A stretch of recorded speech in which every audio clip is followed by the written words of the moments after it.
In the central palace, blanketed in thick falling snow, a fragile cough echoed repeatedly through the frigid air. Outside the sick room, two palace maids huddled under the eaves, whispering anxiously. Recently, Queifi's illness has worsened. I fear she may not survive this winter. The other maid replied. After all, she was once the most favored. Now, His Majesty hasn't even visited her once. How pitiful. As they murmured, the sound of footsteps crunching on the snow startled them. Their voices trembled. Who is coming here? Meanwhile, inside the room, on an intricately carved bed, the frail form of Queifi lay buried beneath thick blankets, her persistent cough continuing unabated. A palace maid entered and approached the bed, carrying a steaming bowl of medicine. She spoke softly yet with concern. Queifi, it's time for your medicine. From beneath the silken covers, a slender hand emerged and gently parted the curtains. A face, once praised as the most beautiful in the capital, now gaunt and ravaged by illness, was revealed. Her voice was weak. Namso, bring me a mirror. Namso respectfully replied, yes. Looking at her pale, sickly reflection, Van Hoa Lung felt a pang of sorrow. My complexion is so poor. What if His Majesty visits? How can I see him looking like this? Namso truthfully replied, Your Majesty, His Majesty said he is busy with state affairs today and won't have time to visit. Her expression turned melancholic. Since I fell ill, His Majesty's visits have become less and less frequent. Suddenly, commotion erupted outside. The palace maid's panicked voices rose. Tukfi, you cannot enter. Queifi is still ill. But the palace maid's words were ignored. The other concubine disregarded them and burst through the doors. This arrogant and self-assured woman was none other than Tukfi,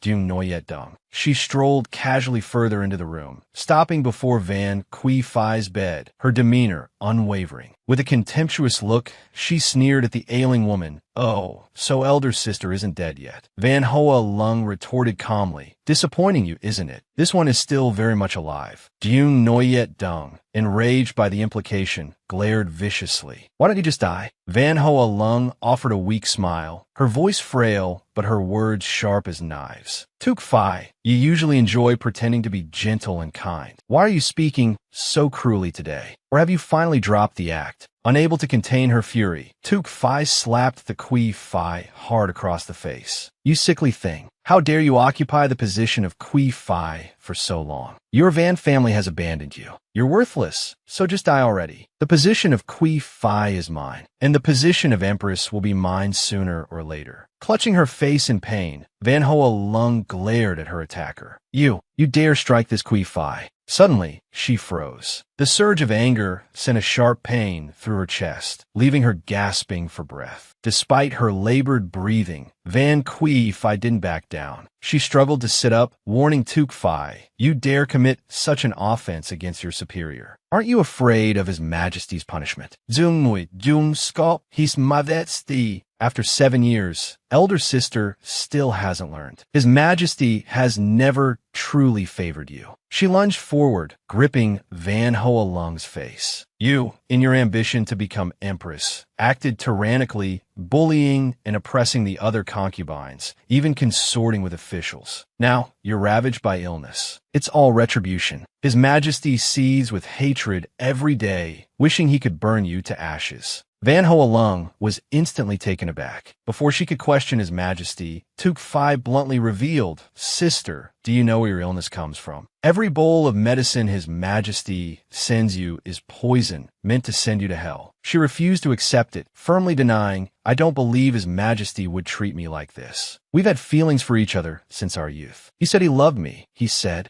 At this point, she couldn't help but cough up blood, partly due to the worsening of her illness. Witnessing this, Dung Noyet Dung quickly covered her mouth in disgust. Disgusting. If it weren't for the power of the Van family backing you, His Majesty would never have married you. When you did those things, did you ever think you'd be driven to ruin by the very person who shared your pillow? Van Hoa Lung, tears streaming down her face, looked up and retorted, Everything I did was for His Majesty. You swore that I, Van Hoa Lung, would be the most noble empress of the Great Zhao. If you break your oath, you will suffer karmic retribution. I am the eldest daughter of the Prime Minister. I've lived a life of luxury and nobility since childhood. My reputation and prestige in Jinling are known to all. That year, during the Qingming Festival, I met Ho Quinn, who won first place in the poetry competition. He was so talented and refined. I admired him, so I disguised myself as a scholar to get to know him. Later, I learned that Ho Quinn was a prince, but born to a palace maid, so no one in the palace paid attention to this seventh prince. My destiny was predetermined to marry the most powerful man in the world. But Ho Quinn was different. He didn't love me for my status, and my heart belonged only to him. Hualeng, if you are willing to marry me, I will fight for that meaningless throne. Only then will I be worthy of you. If one day I ascend the throne, you will be my one and only empress for this life and the next. All right, I am willing to marry you. You must not break your promise to me. And so, I married Ho Quinn and became the seventh princess consort. For him, I spared no means to win over officials, aiming to divide them. I used every scheme to eliminate dissenters. Therefore, I became the wicked consort, enduring the criticisms of others without complaint. Also, he could reach the summit, ascend the throne, and become emperor. But unexpectedly, after entering the palace, I fell gravely ill and never recovered. The great Zhao cannot have a sickly, frail empress. I temporarily bestow upon you the title of Queifi.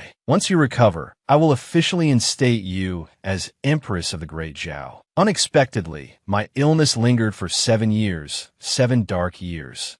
You couldn't even hold on to the position of empress. The Wan family has no use for a worthless daughter like you. Abandoned by her own family, I bestowed upon you the position of Queifi, a noble title. But you cannot expect me to visit you. Constantly scorned and betrayed. Your Majesty, Tukfi has left. Please don't listen to her nonsense. Take care of your health. Van Hoa Lung stared at her reflection, bitterly lamenting, in just 7 short years, have I become this frail and unsightly. The 2 palace maids attending her wept with sympathy for her fate. Oh, your Majesty. Unwilling to remain tormented, she ordered her close attendant, Nam So, quickly apply my makeup. I will personally question His Majesty. I want to know if he married me simply to exploit me in his quest for the throne. 12 years of cherished affection. Was it all just a game? Was I merely a pawn to be discarded at will? On the frigid path leading to the palace gates, Nam so gently supported her, softly advising, Your Majesty, please walk slowly. Suddenly, the clatter of wheels echoed from afar. A luxurious carriage glided past them through the white snow. A young, beautiful woman sat prominently within. Hoa Lung, catching a glimpse of her, couldn't help but feel curious. Nam So, who is in that carriage? Nam So quickly replied, Your Majesty, that is Miss Liu of the Marquis of Jinyang's residence. I heard she is about to be appointed empress. Van Hoa Lung felt as if struck by lightning. Her eyes widened in disbelief. Her whole body went limp, staggering. Her heart felt as if it were being sliced by 1,000 knives. She scoffed, Empress. Anyone can be empress, except me. Ho Quinn, I trusted you. You broke your promise. You are ungrateful and treacherous. Sooner or later, you will face retribution. At the Quan Hong Palace. Outside, the snow fell relentlessly. Inside the study, Emperor Zhao De Ho Quinn was reviewing memorials when a eunuch entered and announced, Your Majesty, Miss Liu has entered the palace. Where should she be accommodated? Ho Quinn said indifferently, As you see fit. The old eunuch continued, Yes, Your Majesty. There is also another matter. The palace maids from Van Hoa Lung's palace reported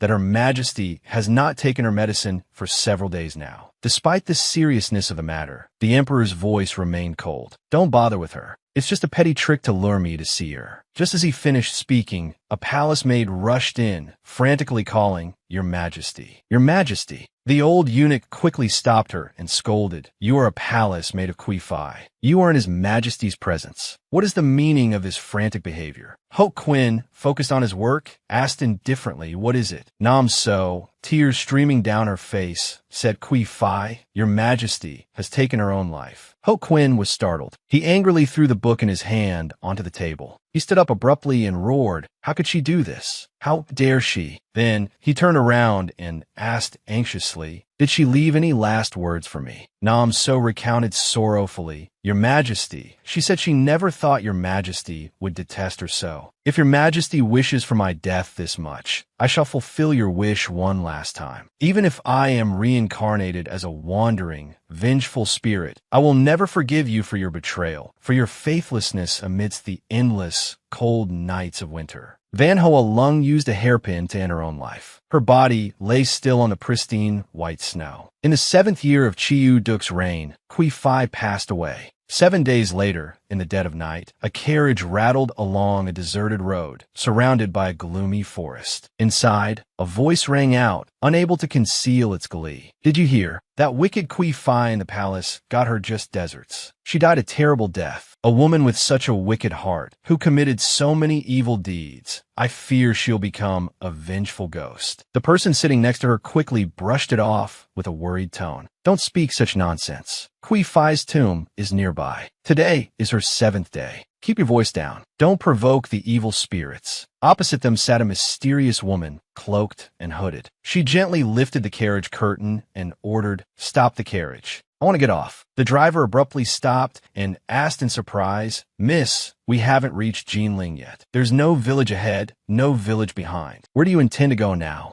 The mysterious woman jumped down without hesitation. She coldly tossed some coins toward the driver and declared, "Today is the 7th day. It's time for me to return to Van Queifi's tomb." A cold gust of wind swept past, adding to the woman's eerie aura. Her strange behavior terrified the 2 old women in the carriage, who trembled and cried out, "Help, it's a ghost." The driver, petrified with fear, sat frozen like a statue. At Van Queifi's tomb, joss paper fluttered in the wind, creating a chilling atmosphere. The mysterious woman slowly entered the room where Van Hoa Lung's coffin lay. A deathly silence filled the space. White silk drapes hung suspended, swaying gently in the breeze. She slowly lowered her hood and stood boldly before the body of the wicked consort, without a trace of fear. Looking at the still body lying before her, she calmly uttered, "Van Hoa Lung, I haven't died, nor have I become a vengeful spirit. I never thought that after suicide, I could actually be reborn." In a small room in the Few family's village estate, a physician sat by the bed, carefully taking the pulse of the unconscious girl. After a long while, he shook his head and said to the maid standing beside him, "Your miss fell into the lake and lost half her life. She no longer has the will to live. Prepare for the funeral." Hearing this, the maid couldn't hold back her tears and sobbed, "Mississippi, my miss is so unfortunate. Her mother died of a serious illness early on. After the master remarried, he sent Miss to the village estate and neglected her. If Miss is gone, what will this servant do?" Sob, the young miss remained motionless on the bed, deeply unconscious. But in her subconscious, a persistent voice echoed, "Hoa Lung, Hoa Lung." From the shadows, a figure with exquisite shoes stepped forward and continued to call, "Hoa Lung, Hoa Lung." The girl unconsciously stirred and opened her eyes. A beautiful and dignified woman, dressed in noble attire, questioned her, "Thu Hoa Lung, daughter of the left censor-in-chief. Your mother died early, your father loathes you, and now you've been harmed by your stepmother. Why have you used your life to bring me here?" Thu Hoa Lung looked up in a daze, her voice bewildered. "Who are you?" The woman replied, "I am the current imperial noble consort, Van Hoa Lung." Thu Hoa Lung lowered her head, muttering in despair, "Although my name is the same as your ladyship's, our statuses are worlds apart." Van Hoa Lung immediately retorted, "Imperial noble consort, so what? Even until my death, I couldn't escape that inner palace, just like a prison." Thu Hoa Lung suddenly grasped Van Queifi's skirt, expressing her grievance.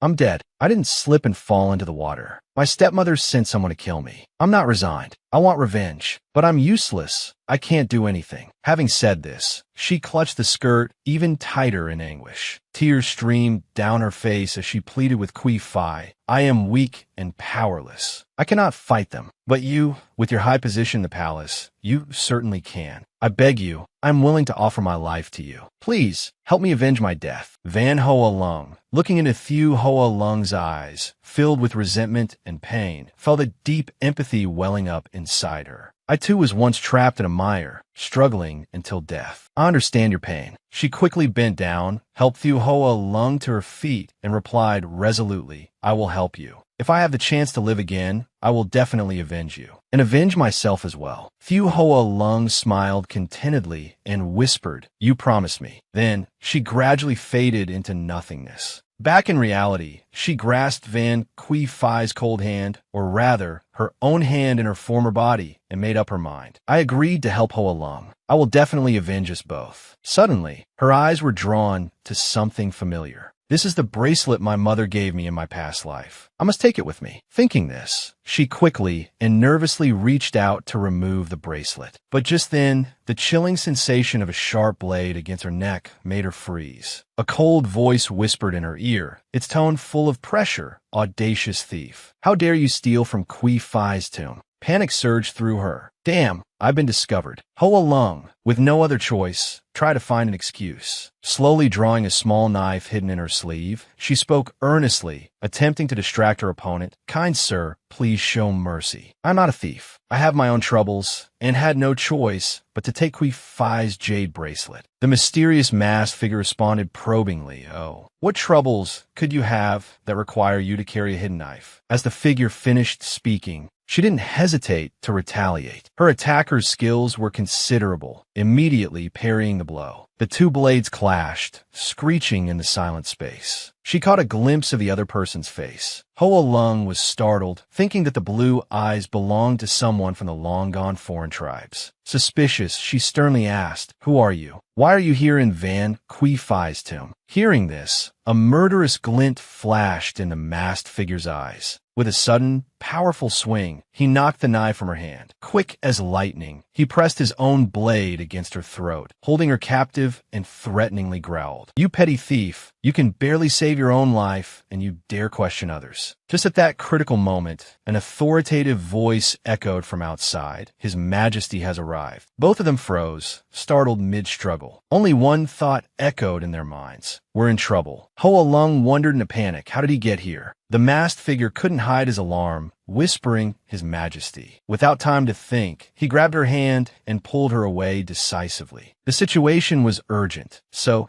she had no choice but to hurry after him. He rushed into a corner, concealed by the surrounding white silk drapes. He covered her mouth and whispered, "Don't speak." He quietly parted the curtain and stealthily observed the situation outside. Footsteps echoed steadily, carrying a suffocating pressure. Two eunuchs respectfully opened the door. His Majesty's imposing figure slowly entered the dimly lit room where Queifi's body lay, facing the incense burner, emitting swirling plumes of smoke. Ho Quinn waved his hand, ordering, "Close the door and leave." The masked figure frowned with worry, thinking, "This is bad. With the door closed, he'll easily discover us." Hoa Lung quickly removed his hand from her mouth and whispered, "Trespassing in Queifi's tomb is a capital offense." The masked figure glanced at her with icy eyes and replied, "So is yours." Seeing his reaction, Hoa Lung quickly made a suggestion. "My life is worthless. If I can help you escape, will you spare me?" She pleaded, looking at him with imploring eyes. His Majesty, lost in thought before Queifi's body, suddenly sensed movement. His sharp gaze immediately turned towards their hiding place, and he roared furiously, "Who's there? Come out." Hoa Lung didn't hesitate. She rushed out and knelt kowtowing. "Your Majesty, forgive me, forgive me." The Emperor questioned her, "Who are you?" Feigning fear and trembling, she replied, "This humble woman once received kindness from Van Queifi.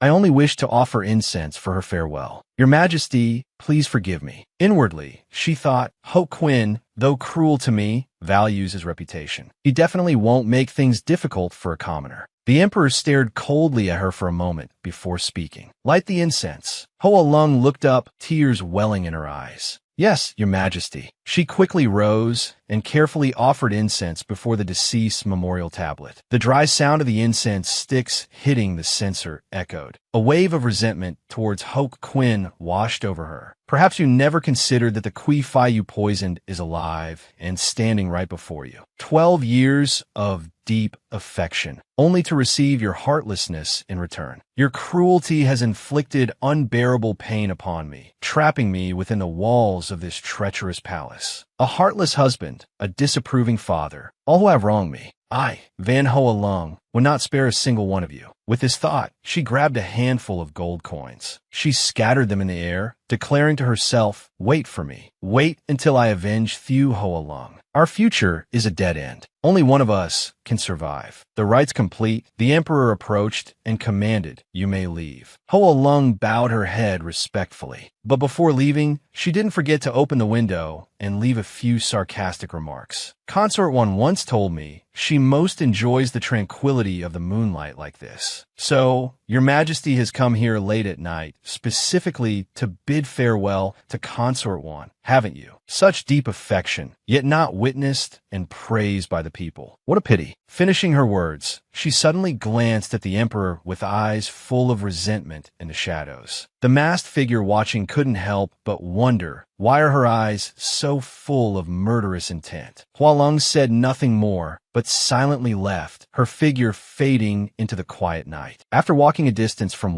Queifi's tomb, she looked back one last time, clasped her hands together, and silently told herself, starting today, Wan Hualeng is truly dead. In this world, there's only few Hualeng. Suddenly, from behind, a dark figure rushed forward and coarsely shouted, "You little wretch." Having just turned around, he grabbed her face and demanded, "Who are you? And do you really know Queifi?" Hualeng firmly retorted, "Regardless of whether what I said is true or false, I've already helped you. I hope you will keep your promise and spare my life." Instead of reasoning, the masked figure suddenly resorted to coercion. "Where is Queifi's bracelet? Hand it over." She had no choice but to give him the bracelet, but still tried to justify herself. "Sir, I truly didn't take this bracelet out of greed." Having obtained what he wanted, the masked figure released her and shooed her away. "Go." Hualeng, unwilling to give up, tried to hold him back. "Sir, this bracelet is very important to me." He paid no attention to what she said, but focused on admiring the bracelet and threatened, "If you don't leave, don't blame me for going back on my word." Hualeng thought helplessly to herself, "Forget it. Staying alive is more important right now." Having considered her options, she decided against further argument. Turning to leave, she offered a parting remark, "Many thanks, young master, for sparing my life. Until we meet again." He watched her retreating figure disappear into the distance. The masked figure suddenly called out, summoning his men. 8 subordinates materialized instantly, responding respectfully, "Yes, sir." He ordered them, "Follow her. Investigate everything related to her." Meanwhile, elsewhere, Fu Hualeng's maid, Dao Hoa, came running, calling out anxiously, "Mississippi, Mississippi, you finally made it. I've been waiting so long. I was afraid I was in the wrong place. I thought I wouldn't see you again." Fu Hualeng happily praised her. "Dao Hoa, you did a great job. Without your help, I would never have been able to escape that farm by faking my death." Dao Hoa quickly urged, "Miss, we must hurry back to Jinling and report this to your father. Those cunning servants try to drown you." Fu Hualeng said angrily, "If my father had any conscience, how could he tolerate my stepmother humiliating me like that, and then abandoning me in that rural village without a care?" Dao Hua Luk Chaoba. "So what should we do? Where should we go now?" Fu Hualeng pulled something from her sleeve as she confided in Dao Hoa. "Now, I'm alone and at a disadvantage. Seeking revenge will be incredibly difficult. We must first find a way to get help. I remember my mother arranged a marriage for me when I was young." Dao Hoa responded brightly, "Yes, with the young master of the Tran family in Tanha, Trandian. This jade pendant is your betrothal token." Mississippi,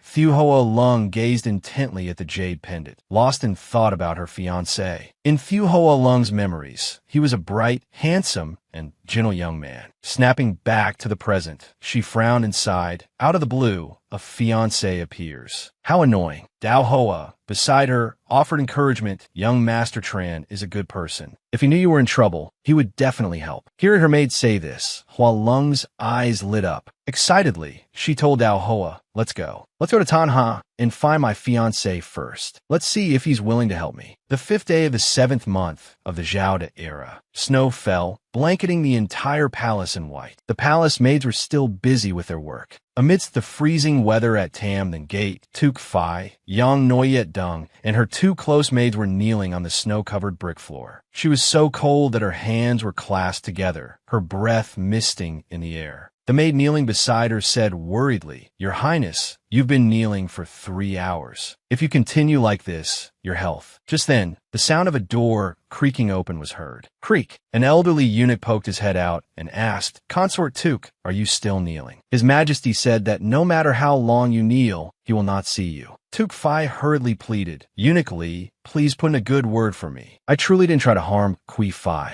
I didn't expect her to listen to me and commit suicide." As soon as she finished speaking, a stream of blood suddenly flowed out, staining her dress red. The maid, noticing this, cried out in alarm, "Your Highness, Your Highness, you're bleeding." Clutching her stomach in pain, she cried, my child, my child." Then she collapsed and fainted amidst the chaos. the only sounds remaining were the panicked screams of the two maids. Your Highness, quickly, summon the imperial physician. Consort Tuk has fainted. Your Highness, wake up. Outside, the winter was bitterly cold, but inside Noctwin Palace, it was the opposite. The emperor was leisurely soaking in hot water, looking thoroughly relaxed. Eunuchly entered and reported, Your Majesty, Consort Tuk has miscarried. Yet, Ho Quinn remained unfazed. He coldly said, that young woman brought into the palace is truly foolish. Take her back to her palace to recover. If there's nothing else, she needn't come out. The eunuch respectfully obeyed. Yes, Your Majesty. Also, by your command, Lady Lu suddenly fell ill and has been taken back to the Marquis of Jinyang's residence. Ho Quinn leisurely stepped out of the hot water and commanded, inform the officials that I'm more noble consort Gui and have no intention of appointing an empress. There's no need to bother bringing anyone into the palace. He looked at the young, beautiful palace maid diligently wiping the water droplets from his body. He suddenly grasped the girl's soft hand and abruptly pulled her close to his well-built, six-pack physique, questioning, What is your name? The palace maid respectfully replied, This servant is Thursday Yuyan. Glancing at her face, which somewhat resembled noble consort Gay, Ho Quin's brow furrowed in displeasure. He suddenly and violently flung the girl into the water. Then, turning to leave, he angrily declared, I hate your eyes. They resemble noble consort Gui's too much. Get out of the palace. Having palace maids resembling noble consort Gui appear around me is certainly no coincidence. Noble consort Gui has just passed, and already someone couldn't resist sending someone into the palace to test my feelings. Meanwhile, Hua Lung and her maid, Dao Hoa, had stopped in Tanha.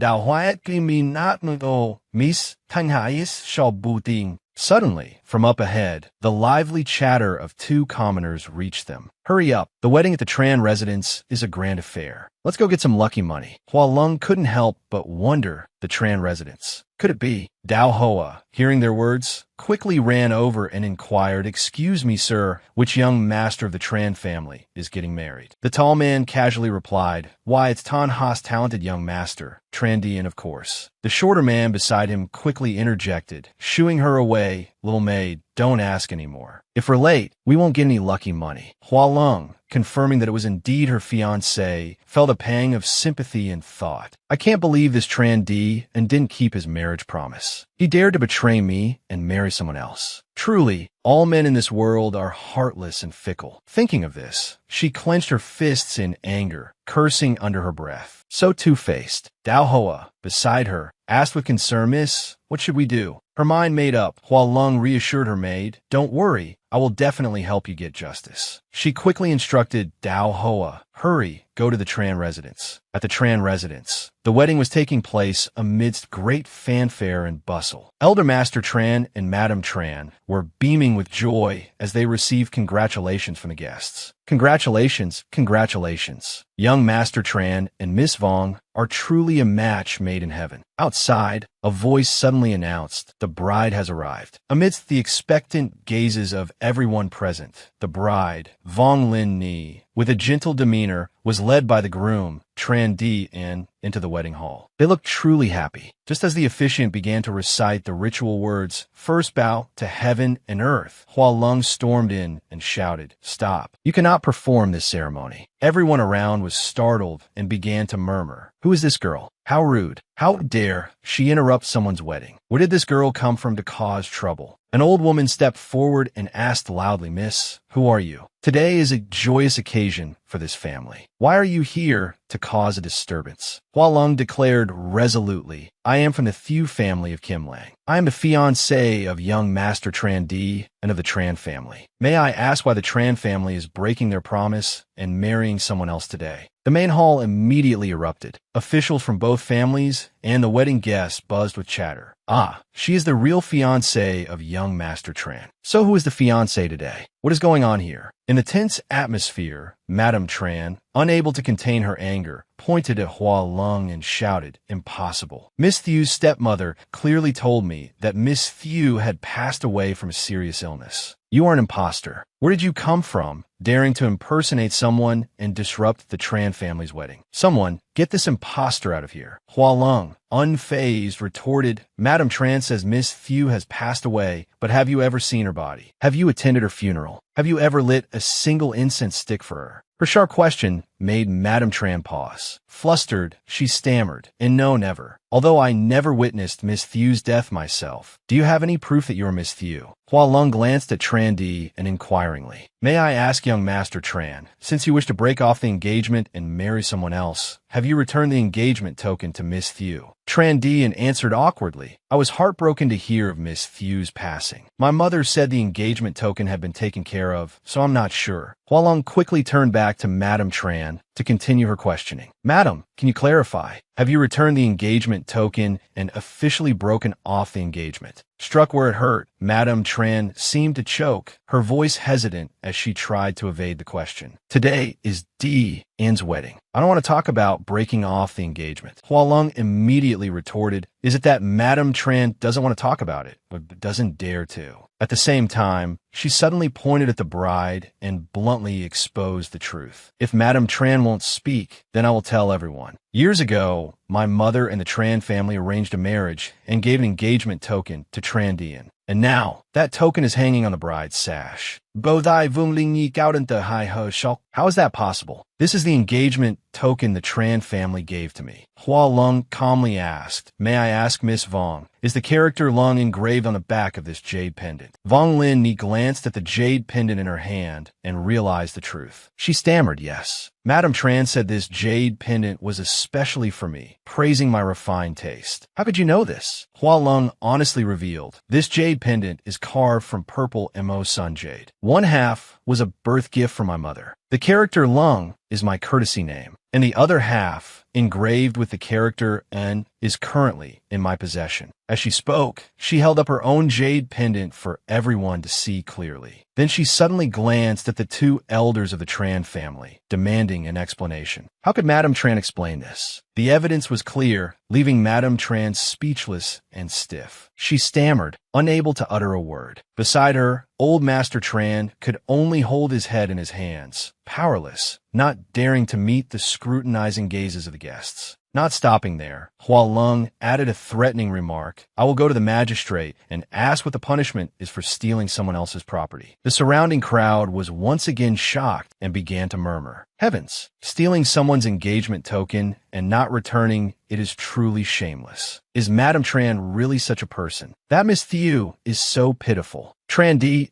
could no longer remain silent. He looked sternly at his mother and questioned, "Mother, is what she said true?" Madame Tran sat motionless, not daring to meet her son's gaze. The entire hall seemed to hold its breath, waiting for a proper answer from her. Madame Tran, having no other recourse, could only cry out in distress. Madame Thieu said she was covered in boils and sores. How could she be worthy of my son? Hearing this, old Master Tran turned and rebuked her. Even so, you should have returned the engagement token before arranging another marriage. Look at this. How could you keep someone else's jade pendant and not return it? This is ridiculous, utterly humiliating. Madame Tran, scolded directly, felt both ashamed and angry, but in her heart, she still felt reluctant. It was a Mushan purple jade worth a fortune. Suddenly, she rushed over and snatched the jade pendant from Vong Lin Ni's hand, saying to her daughter-in-law, "I'll give you something better. Don't take this one." Then, she held the jade pendant in front of Hualeng and declared boldly, "Here's your jade pendant back. Today, we annul the engagement." Hualeng refused to let her off so easily. She challenged Madame Tran with a provocative tone. "Madame Tran, are you annulling the engagement just because you're returning the token? Do you consider the Thieu family's daughter something you can discard at will?" Infuriated, Madame Tran snapped, "What more do you want?" Hualeng began to recount, "Years ago, when you were down on your luck, my mother took you in. At the brink of death, while pregnant, my mother cared for you day and night, saving both you and your child. You owe your life to her, and that's why our families arranged the engagement. Now, Madame Tran, you want to break off the engagement. Do you intend to repay this kindness?" Madame Tran retorted flippantly. Your mother did it of her own free will. Why demand repayment for kindness? Hualeng's voice hardened. It was because of caring for you that my mother fell ill, a serious illness for which no medicine worked. Madame Tran, you owe my mother her life. She grabbed Madame Tran, demanding justice. Madame Tran, tell me, how do you intend to settle this debt? Unwilling to yield, Madame Tran sneered. What are you scheming? I think you just don't want to break off the engagement. You're sickly and no one will marry you, so you want to latch onto our family. As she spoke, she pulled up Hualeng's veil. Everyone look, you look like this, face full of boils. How could you possibly marry my son? But staring back at her was a beautiful face, Hualeng's skin smooth and flawless. Tran, witnessing this with his own eyes, gasped. Are you really Miss Thieu? Is Miss Thieu's mother still well? Madame Tran, equally stunned, asked in disbelief, are you really Miss Thieu? Where are your boils? With a triumphant look, Hualeng mocked. What, surprised to see me unharmed? Are you disappointed, Madame Tran? Madame Tran, backpedaling, retorted defiantly, I was also tricked by your stepmother for a time. I was confused, that's why I broke off the engagement. Had I known, Hualeng cut her off. Even if I were covered in boils, it wouldn't be the ungrateful Tran family's place to break off the engagement. Tran is faithless and untrustworthy. I'm the one breaking off the engagement with your family today. Hualeng continued, her voice firm. I want the Tran family to publicly admit that you exploited my mother's death to betray your promise. Madame Tran immediately shrieked in protest. No, the engagement cannot be broken. It will ruin our family's reputation. My son still has to take the imperial examinations and become an official. We cannot lose face. She grabbed Hualeng's hand and hastily compromised. We can't break off the engagement. My son will marry you. You'll be a concubine and, a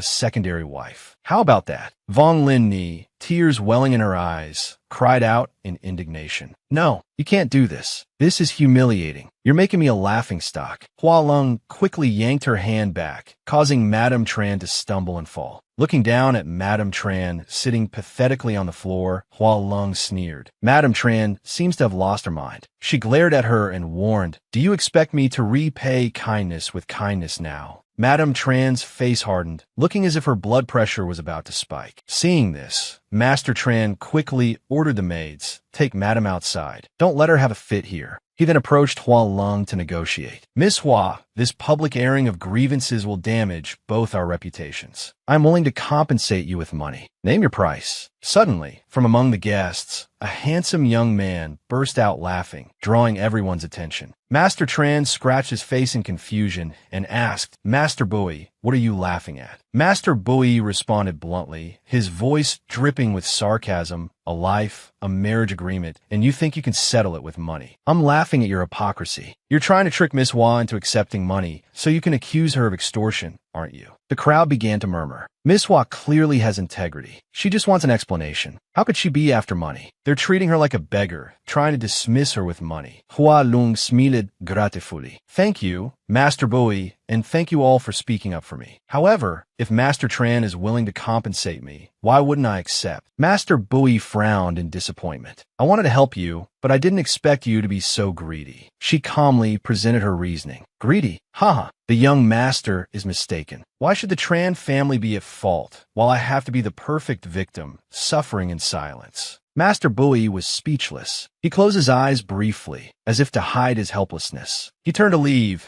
clicking his tongue and saying slowly, forget it. It seems I shouldn't have interfered. Master Tran, on the other hand, appeared enthusiastic and continued to persuade her. As long as Miss is willing to settle this with money, everything can be negotiated. He smiled on the outside, but inside he was gloating.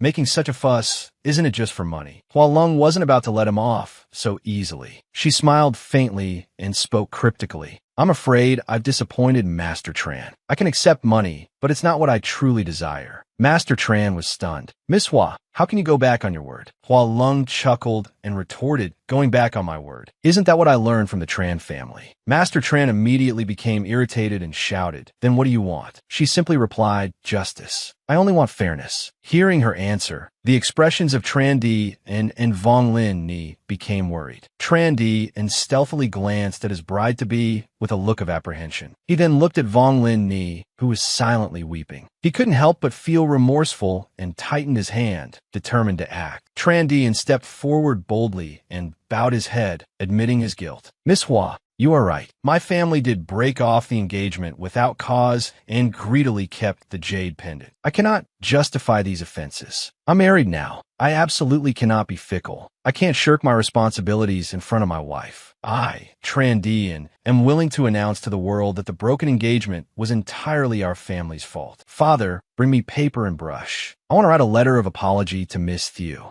Master Tran was utterly shocked by these words. He hastily reminded Di and that this was impossible, that it would ruin his reputation and destroy his future. Tran Dian closed his eyes and said with resignation, Father, do you think that if I try to argue and refuse to admit fault today, I will have any reputation left in the future? Besides, my mind is made up. If you don't want me to live with this guilt for the rest of my life, please don't stop me. Meanwhile, in the back courtyard of the Tran residence, Madame Tran sat in the pavilion with her servant. Still fuming, she cursed that Jinx girl. She caused her own mother's death and ruined my son's wedding. I'm so angry I could die. The old servant offered her tea, urging her to drink and calm down. Madame Tran had just picked up the teacup when a servant girl rushed in. Panicked, madam. It's terrible. The young master has written a letter of apology to Miss Thieu. Madame Tran was stunned by the news. She dropped the teacup, shattering on the ground. My son, how could you be so foolish? What did you do wrong? It's clearly that Jinx, unable to find a good husband, trying to ruin you. Madame Tran clutched her chest in distress. The old servant anxiously supported her and consoled her. Madam, the young master is simply too kind. If you ask me, madam, you shouldn't reason with her. You should find someone to teach that Jinx a lesson. Then she'll learn her place. At this, Madame Tran's eyes lit up. You're right. Quickly, find some servants and snatch that apology letter back from her. The old servant immediately obeyed. Yes, madam. She wasn't about to let it go. With a sinister look, she instructed the old servant, if she doesn't obediently hand over the apology letter, rip her outer robe off and throw her out into the streets. See if she still has the audacity to cause trouble and slander my son. At the main gate of the Tran residence, Tran Di informally presented the apology letter to Hua Lung in front of the crowd. He bowed deeply and sincerely said, Hua Lung, I apologize. She decisively snatched the letter and curtly replied, even if you regret it, you cannot atone for this transgression. Don't expect me to forgive you. With that, she coldly turned and left, adding scornfully, furthermore, you are not worthy to call my name, Hua Lung. Let's go. Tran Dian, his face etched with sadness, awkwardly approached Vong Lin Ni, who was still in tears. After stirring up trouble and leaving the Tran residence, Hua Lung spoke, Miss, are we just going to leave like this? Hua Lung replied indifferently, what else can we do? Did you want me to stay and attend their wedding? Dao Hoa, worried about her mistress, burst into tears. Miss, without the marriage agreement, what will you do? Hua Lung Sigid. She carefully explained to her maid, Dao Hoa, marriage isn't the only path for a woman. If it's not a good match, you should be glad I escaped it. From now on, the two of us will live well together. Upon hearing this, Dao Hoa cried even harder. But my miss is so good. Seeing her maid's distress, Hua Lung chuckled and tried to comfort her. Don't cry, don't cry. Crying is unbecoming. In the midst of their comforting exchange, she suddenly sensed danger. A voice from afar, belonging to the Tran family servants, rang out. There's that Thieu girl. Catch her.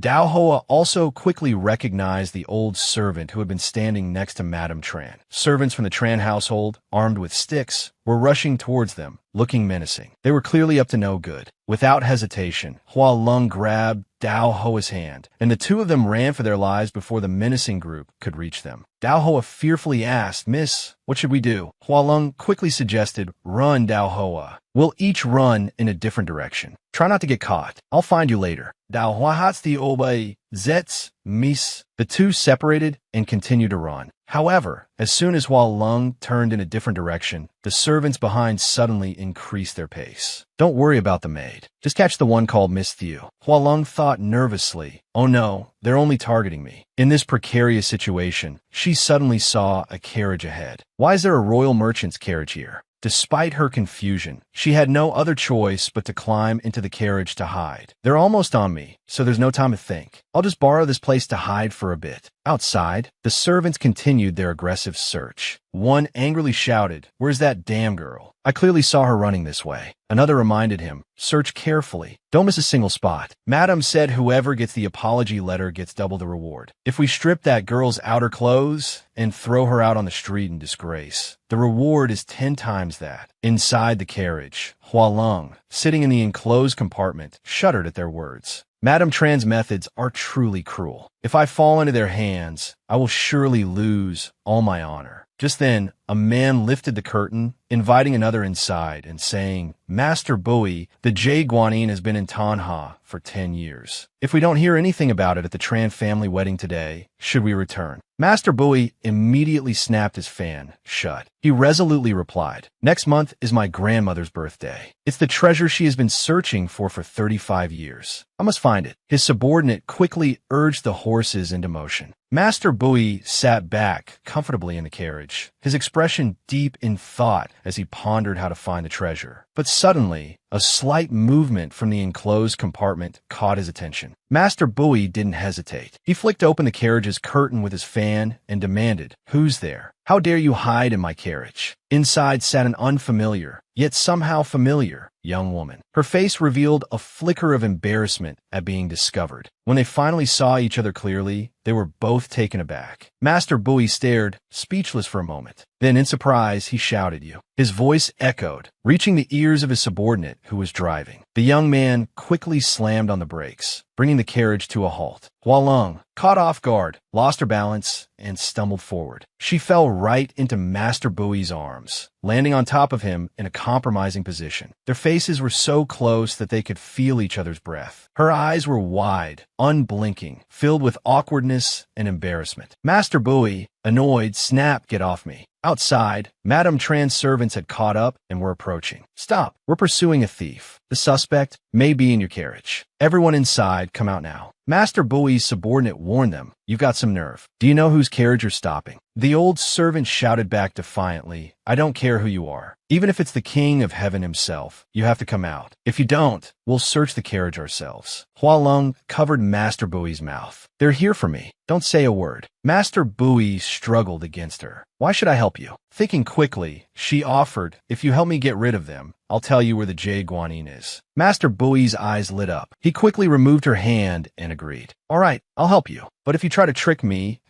you'll regret it." The old woman outside kept pushing forward, refusing to let us search. "Are they trying to protect the thief? Seize them all." Just as the words left his mouth, suddenly, a fan flew from the carriage like a gust of wind. It slapped each of the aggressively advancing servants across the face. The slaps weren't too hard, but enough to startle them back. The fan gracefully swept through the air before returning neatly to its owner's hand. Master Bowie stepped out slowly, radiating an air of cool confidence. His sharp gaze swept over the previously insolent crowd. Annoyance was evident on his face, but his imposing presence and cold demeanor silenced the servants. Anyone who glanced at him would recognize him. One servant nervously whispered into the old servant's ear, This is, it seems, the honored guest our master invited today." Master Bowie, uncompromising, commanded his subordinate in a voice filled with authority. "Even the Jade Emperor himself would have to yield to me here. Clear the way."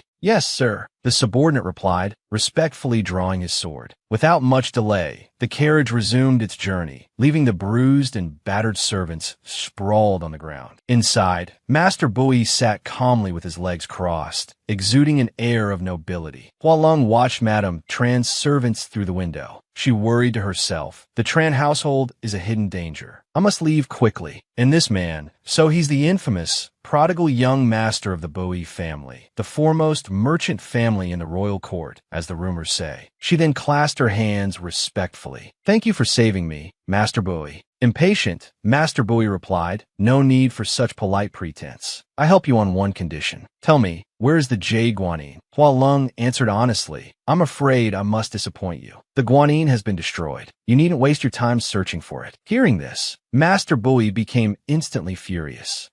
I shouldn't have trusted you, a slippery woman. I think you're just making this up to escape. Tan truck, throw her out in front of the Tran residence." Hualeng calmly explained, Master Bui, please hear me out before you act. 35 years ago, the Bok family in Tanha acquired a precious stone from the western regions to carve a jade guanine. This object was over 4 feet tall and radiated a brilliant light. The most unique feature was that the upper half of the guanine glowed a vibrant red, a rare and breathtaking crimson. It was like a compassionate bodhisattva, saving all beings from suffering, standing amidst 1,000 rays of merciful light, looking down upon all living things. Master Bui listened to her explanation, astonished. What she described perfectly matched the information he had gathered. How could an ordinary person like her know this? He hastily probed, so, tell me, how was the jade guanine destroyed? Hualong lowered her head in thought, beginning to recall the past. In my past life, long after Huo Qin ascended the throne,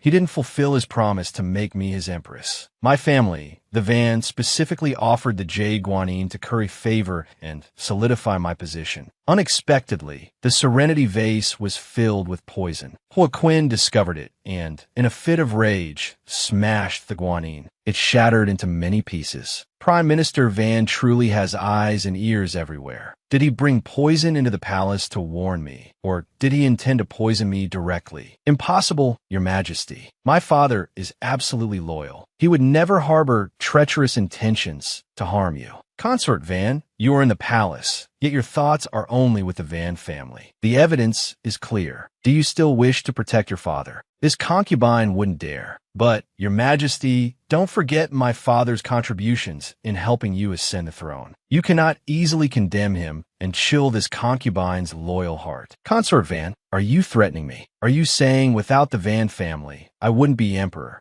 This consort wouldn't dare, Your Majesty. You've made me your consort, yet you constantly aid the Van family. Hualong, you have truly disappointed me. Thinking about it now, whether it was Hua Huin plotting against the Van family, or the Van family truly wanted to kill Hua Huin, it's all just a power struggle between the emperor and his officials. No matter which side, I'm just a pawn. This is infuriating. Master Bui urged, come on, tell me. How do you know all this? Hualong covered her mouth with a smile. How I know isn't important. I have a proposition for you, Master Bui. The jade guanine has been destroyed. You can simply find a craftsman to carve a new one. He retorted gruffly, easy for you to say. Pink jade is incredibly rare, and it's even harder to find a craftsman skilled enough to carve such an intricate guanine. Don't make me any more anxious. She leaned closer and whispered, Master Bui, I have a way to forge a jade guanine. He was immediately skeptical. Just you. Hualong laughed, her eyes crinkling at the corners. Find me a blacksmith's workshop. I'll prove it to you. Not long after, at a blacksmith's forge, the clang of hammer against metal rang out sharply. A blacksmith emerged and greeted them warmly. Welcome. What can I do for you? Tan Truck casually pulled out a hefty silver ingot and addressed the owner. Our master wishes to borrow your workshop for a while. The blacksmith's eyes lit up at the sight of the silver. Certainly, certainly. Please come in. The two were quickly led inside and stopped before a blazing furnace. Master Bui smirked. Let's see what tricks you have up your sleeve. Hualong calmly reached into her sleeve and pulled out her Mozhan jade pendant. What do you think of this, Master Bui? This Mozhan jade. He simply replied, it's very good. Hualong smiled, then watched closely. Finishing her words, she unhesitatingly and decisively threw the valuable jade pendant directly into the furnace. The blacksmith, startled, cried out, heavens, this young lady is actually destroying such a precious piece of jade. Hualong simply brushed her hands off and calmly replied, this jade bears the name of a betrayer. What's there to regret? Master Bui, also impressed, said, I see you've had your engagement broken off, yet you don't seem saddened at all. Moreover, you don't appear to have any regrets about that Trandian. In fact, you seem quite indifferent. Hualong thought to herself, I never liked that young master of the Tran family, so of course, I wouldn't be sad. But outwardly, she maintained her composure and said, only fools cry and wail when an engagement is broken. For me, living for revenge is my proudest purpose. After chatting for a while, the perfect moment arrived. Hualong quickly retrieved the jade pendant from the furnace. Without hesitation, she plunged the red-hot jade directly into the water basin. A sizzling sound immediately rang out, accompanied by a billowing mist. Submerged in the water, the jade gradually cooled, its surface transforming into a strange, mystical color. Very quickly, she pulled it out of the water and presented it. Master, please take a look. If ruby can't be found, other jade, when melted with a strong fire, can also create a similar pink hue. Master Bowie, witnessing this with his own eyes, couldn't hide his astonishment. The Mozhan purple jade, having just been fired, had now transformed into a brilliant ruby, indistinguishable from the real thing. Hualong, with a confident expression, concluded, "Now, we just need to find a skilled sculptor. Creating a jade guanine won't be difficult." Hearing this, Master Bowie chuckled, a satisfied look on his face. "Very interesting." Hualong seized the opportunity and brightly asked, "This favor of saving my life has been repaid, Master. Can I leave now?" But things weren't as simple as she thought. Master Bowie quickly unfurled his fan, blocking her path with a decisive movement. The corner of his lips curled into a mischievous smile. "No," he said, "you can't leave so easily." Seeing his audacity, Hualong furrowed her brows in confusion, her eyes questioning, "What else is there?" So she quickly asked, "What do you mean by stopping me, Master Bowie?" He, in turn, sternly questioned her, "A young lady like you, how do you know these things?" Hualong's gaze dropped, lost in thought. Recalling the past, she replied, "My late mother taught me. My mother, Bak Din, was the foremost of the Bak family silver house. She was the heir to the largest silver shop in Tanha Prefecture. The Bak family silver house was renowned as a wealthy merchant family, with a prosperous business and abundant wealth. They were truly incredibly rich. Yet, she stubbornly fell in love with a poor scholar. That Thieu Lang was my father.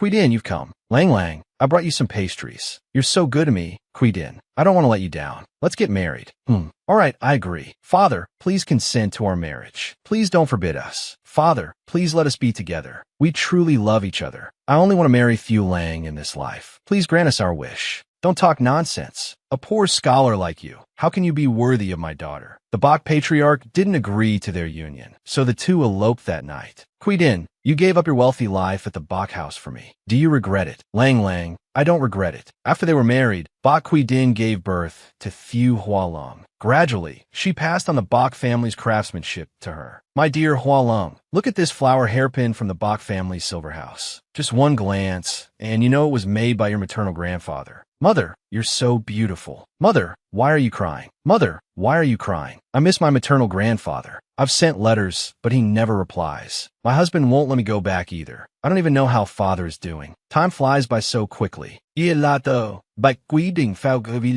Father, your daughter has wronged you the most in this life, but I no longer have the face to go back and see you. Father, your unfilial daughter. Mother has passed away just like that. I'll never have the chance to return to the Bak family. My mother came from the Bak family. These are all secret techniques, not to be shared outside our family." Master Bowie was somewhat impressed. He then suggested, "So you're a descendant of the Bak family. Could you make a fake purple jade guanine for me? But it has to look real." Hualong immediately confirmed, "Of course I can. As long as Master Bowie provides 5 inches of high-quality jade, and aside from that, I'll need a fee of 1,000 taels." Master Bowie generously said, "I can give you as much as you want, but if you can't make it, don't blame me for breaking your hands." She happily accepted, finalizing the deal. Master Bowie is truly generous, she thought. Inwardly, she was thinking, if I want to go home and take revenge on that wicked father and vile stepmother, I first need to accumulate a lot of wealth and establish myself. Leaving the blacksmith shop, Hualong worriedly said, "Master Bowie, I've lost my maid. I need to find her first." Suddenly, a woman ran up and called out, "Hualong, you must be Hualong, right?" Hualong instinctively turned around. She was a little surprised and asked the woman who she was. She was also curious, wondering who this woman was. In Thieu Hualong's memory, she didn't recognize her, yet she looked somewhat familiar. The woman suddenly rushed forward and grabbed her hand. She exclaimed joyfully, "Are you really Hualong? I'm your mother's younger sister. Bak Ding. You should call me little aunt. Your mother wrote to me and said she gave birth to a daughter. You look just like her. I recognized you at first glance." Their joyful reunion was short-lived. 2 old women wielding canes stormed over and yelled, "Bak Din, haven't you finished the laundry yet? You lazy, good-for-nothing." Before she could explain, the 2 women mercilessly began beating her with their canes. Bak Din cried out in pain, dropping the wash basin. The clothes inside spilled out and became soiled. Seeing this, one of the women shrieked, "You dare dirty the master's clothes, you wretched girl. I'll teach you a lesson." Hualong couldn't just stand by and watch. She quickly picked up a garment from the ground and unexpectedly threw it right in the face of the aggressive old woman. The sudden attack startled her, causing her to stumble. Seizing the opportunity, Hua Lung pushed her with all her might from behind. The old woman lost her balance and fell to the ground with a painful thud. Hua Lung rushed to Bak Tu Din's side, asking anxiously, "Little aunt, are you all right?" The old woman scrambled to her feet, pointing at Hua Lung and shouting, "Who are you? We're disciplining our servant. What business is it of yours?" Bak Tu Din also spoke up, denying, "I'm not a servant. I'm working to earn money, not selling myself to you as a slave." The woman retorted angrily, "You haven't paid your debts, and you dare talk back. If you don't pay, we can scold and beat you as we please." Hua Lung stepped forward and declared boldly, "How much does she owe you?" "I'll pay." She spoke confidently, but then she checked her purse and panicked. "Oh no, my money is with Tao Hua." She quickly turned to Master Bui, pleading, "Could you advance me some of my wages?" Master Bui was startled at being addressed. He looked at her, speechless. Hua Lung put on her most amiable expression, her eyes sparkling with hope. Master Bui frowned, looking troubled. He quickly turned his face away, feigning disinterest. Undeterred by his indifference, she persisted, pulling out a jade pendant. "Here, I'll leave this with you, Master Bui. I won't run away." Seeing her determination, Master Bui hesitated for a moment. Finally, he relented and gave an order. "Tan Truck, give her the money." Hua Lung's face lit up. Beaming, she offered a flattering remark. "Master Bui, you are truly a kind and righteous man." With the two old women dealt with, Hua Lung finally noticed Bak Tu Din's sorry state. Looking at the bruises on her skin and her tattered clothes, Hua Lung was taken aback. She wondered to herself, the Bak family runs the most prestigious money-lending house in Tanha. How could they have fallen on such hard times? She quickly helped her aunt up and asked, "Aunt, why do you owe those people money?" Bak Tu Din burst into tears and recounted her woes. "That year, when my older sister and Fu Lang ran away, my grandfather was furious. He caught a chill and couldn't get out of bed. After that, the Bak family's money-lending house was swindled. My grandfather needed medical treatment and medicine, and we incurred a substantial debt. I can only wash clothes to repay them." Listening to the tragic story of her maternal family, Hua Lung felt a pang of sympathy. Fu Hua's mother was just like me in my past life, blinded by love. She made her own mistakes and brought misfortune upon those around her. Fortunately, I now have a chance to make amends for everything. With that thought, she addressed her aunt. "After I find my maid, Tao Hua, may I visit grandfather?" Bak Tu Ding vidi li avet. That afternoon, at the Bak family's small courtyard. "Coming quickly. Grandfather will be so happy to see you. He can't walk anymore, and his health isn't good, but he refuses to take his medicine. Please try to persuade him." The door slowly opened, and Hua Lung peeked inside. Before her sat a frail, elderly man leaning back against a worn wooden chair. His gaze was distant, fixed on the setting sun. Without hesitation, she approached him, her eyes shimmering with a deep sadness. Seeing her approach, the old man, Bak Lao Jia, spoke with a hint of reproach. "Kui Din, is that you? You still have a nerve to show your face here." Hua Lung, moved, called out, "Grandfather." The old man looked at her in surprise, his voice trembling. You aren't Kui Din, are you? What did you just call me?" She quickly knelt down and said respectfully, "I am Bak Kui Din's daughter. I am your granddaughter, Hua Lung." Bak Lao Jia's hand trembled as he spoke, his voice choked with emotion. "Hua Lung, you've grown so much. Where is your mother?" Hua Lung quickly took his frail hand in hers. Sobbing, she replied, "Mother. Mother passed away 5 years ago." Upon hearing the news, Bak Lao Jia froze. Pain filled his eyes, and he closed them tightly, trying to suppress his emotions. But the anguish on his face revealed an inconsolable grief. Hua Lung continued, "Before she died, Mother said that you never replied to her letters. She thought you hadn't forgiven her. She felt guilty for betraying your love and care. She said if there's a next life, she would become a swallow, perching on your roof, bringing you only joy through spring, autumn, winter, and summer." As she spoke, she recalled memories of her mother. She remembered watching swallows with her, perched on the branches, then taking flight. "Hua Lung, if I could fly like those swallows, I would fly back to visit you, my grandfather." Hearing this, Bak Lao Jia roared angrily, "Preposterous. A daughter of Bak, Tuan reduced to a mere swallow. What use do I have for a swallow?" Hua Lung's voice suddenly became serious. "Grandfather, Mother knew she was wrong. She regretted it. But 2 years after Mother died, Father married a pregnant woman. I'm certain they were conspiring together long before that. So I can't help but suspect Mother's death was no accident." Bak Lao Jia, hearing this, couldn't hold back his tears. He burst into tears, lamenting, Qui Din. My daughter, I never received a letter from you.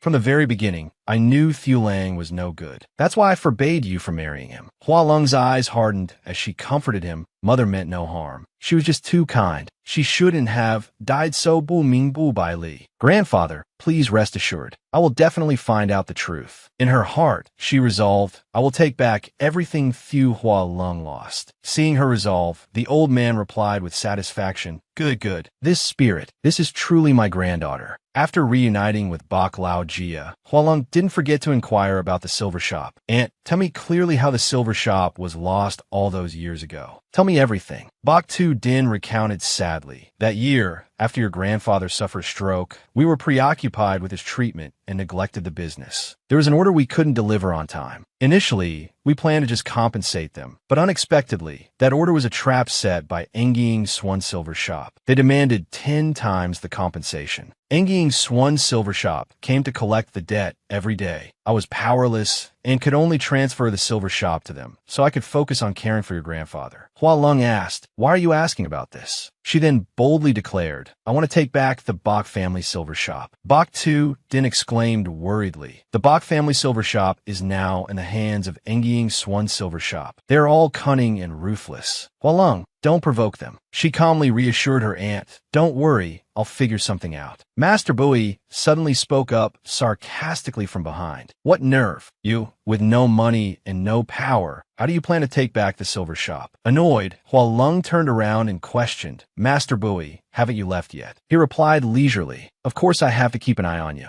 What if you take the money and run? I'll have your family pay me back. Unable to argue further, she lunged forward to pull him away. I won't run. After I've settled my family matters, I'll come find you. He stubbornly resisted, refusing to budge. I want to stay and watch the fun. Tan Truck, who had just finished wiping a chair, looked at the two of them with exasperation. Master Bui promptly plopped down onto the freshly cleaned chair. He said shamelessly, You told me to leave, but I won't. Hua Lung, refusing to be outdone, shook the chair, preventing him from sitting comfortably. You just want to see me make a fool of myself, don't you? He retorted, Have I seen you make a fool of yourself too little? Unfortunately, the wooden chair suddenly let out a loud crack. Master Bui instantly fell backwards. He landed unceremoniously on the ground, looking utterly ridiculous. Seeing this, Tan Truck rushed over in alarm. Young master, are you all right? 3 parts angry and 7 parts embarrassed. He yelled, I'm fine. It's all her fault. Have her help me up, or I'll demand compensation immediately. Threatened, Hua Lung quickly extended her hand, her voice softening. Master Bui, be careful. As soon as she finished speaking, Master Bui grabbed her hand and yanked her down. Hua Lung lost her balance and landed sprawled on the ground with him. Annoyed, she scrambled to her feet. Master Bui, getting the better of her, gloated triumphantly. I always get my revenge. Hua Lung, unable to contain her frustration any longer, yelled furiously, You. And so, the two began to brawl, causing Dao Hoa outside to worry incessantly. Tan Truck could only watch, speechless. Just then, a knock came at the door, accompanied by a voice. Is anyone home?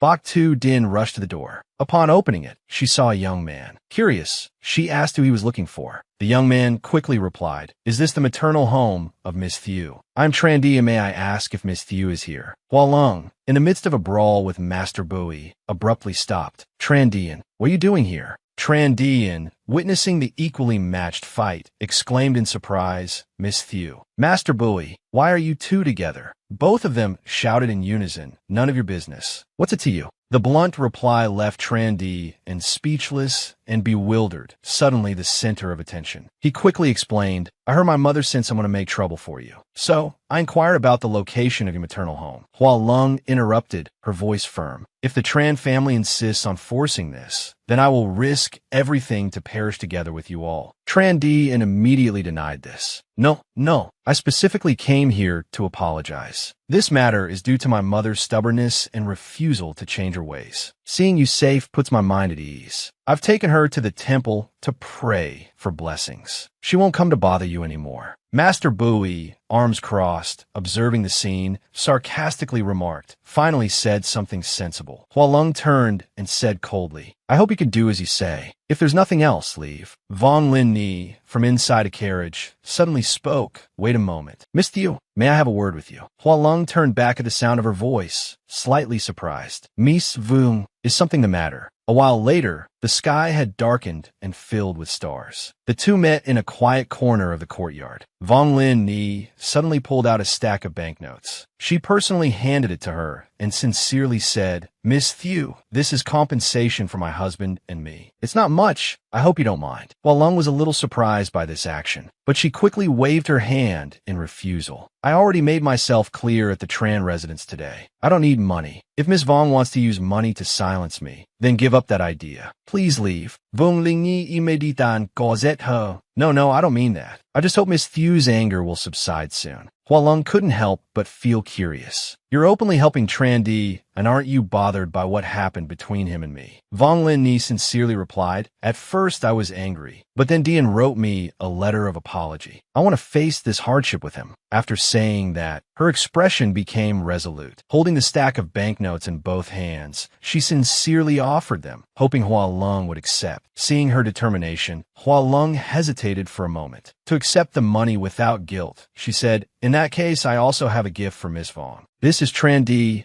apology letter. I'm giving it to you. If you live well in the future, burn it. But if you don't, this will be a powerful weapon against the Tran family. Vong Lin Ni's eyes widened in surprise. She didn't expect Hualeng to hand over something so important. She hesitantly pushed the letter back and said apologetically, You went through so much trouble to get this apology letter. How can you give it to me so easily? Hualeng quickly placed the letter back in Vong Lin Ni's hand and gently persuaded her. There's no animosity between us. Consider it an apology for disrupting your wedding. Besides, if this apology letter were made public, the Tran family would lose face. Wouldn't I also lose face then? Vong Lin Ni took the letter, her eyes flickering. A sense of gratitude welled up in her heart as she stammered, Thank you. Then she lowered her head, her voice more sincere. Thank you, Miss Thieu. After everything, Vong Lin Ni and Tran Di and said their goodbyes and left, leaving Hualeng with a thick stack of banknotes in her hand. Master Bui, who had been observing from the roof, suddenly spoke in a teasing tone, feigning benevolence. Accepting money, are we? Hualeng turned around, her voice laced with disapproval. Master Bui, do you have a penchant for eavesdropping now? She quickly tucked the stack of banknotes into her sleeve, then continued nonchalantly, Who doesn't like money? Besides, I'm not some benevolent goddess. I don't do good deeds expecting nothing in return, Bui. Master Bui feigned curiosity. If you return the apology letter like this, doesn't that mean the Tran family won't face any punishment? She replied indifferently. Who says they won't be punished? Who knows? One day, they might wake up to find this apology letter plastered everywhere. They'll live the rest of their lives in fear and anxiety. He continued inquisitively. What if Vong Lin Ni returns the apology letter to the Tran family? Hualeng calmly revealed her deception. The letter I gave Vong Lin Ni was a copy I had Dao Hoa write. If she's a good person, this apology letter can guarantee her a peaceful life. If she uses it to curry favor with the Tran family, I'm afraid it will only lead to their utter disappointment. Master Bui furrowed his brow and sighed. You are truly the most scheming woman I've ever met. Hualeng simply waved her hand dismissively. You've still seen too little of the world, Master Bui. The next morning, in the Bach family's small courtyard, Hualeng, dressed in men's clothing, asked confidently, Dao Hoa, how do I look? Dao Hoa praised her effusively. Our miss is the most beautiful person on this street. Overhearing this, Master Bui immediately quipped, Your maid's eyesight isn't very good. Hualeng didn't bother to argue. She turned to Bach Tudin and said, Aunt Bach, I'm going to town today to inquire about matters related to the Bach family's silver shop. Please take care. She bid farewell to the two young masters behind her with a bright smile. Didn't I ask Master Bui and Tan Truck to come along? I'll be safe with them. Tantruk bowed, slightly in agreement. Master Bui, putting on airs, said smugly, with this young master's skills, who would dare cause trouble? He then paused, realizing something wasn't quite right. Why do I feel like your bodyguard? She didn't seem to mind, eager to leave. A moment later, the three of them were strolling down the bustling street, filled with the lively sounds of shoppers and vendors. Master Bui excitedly pointed at everything around them. This,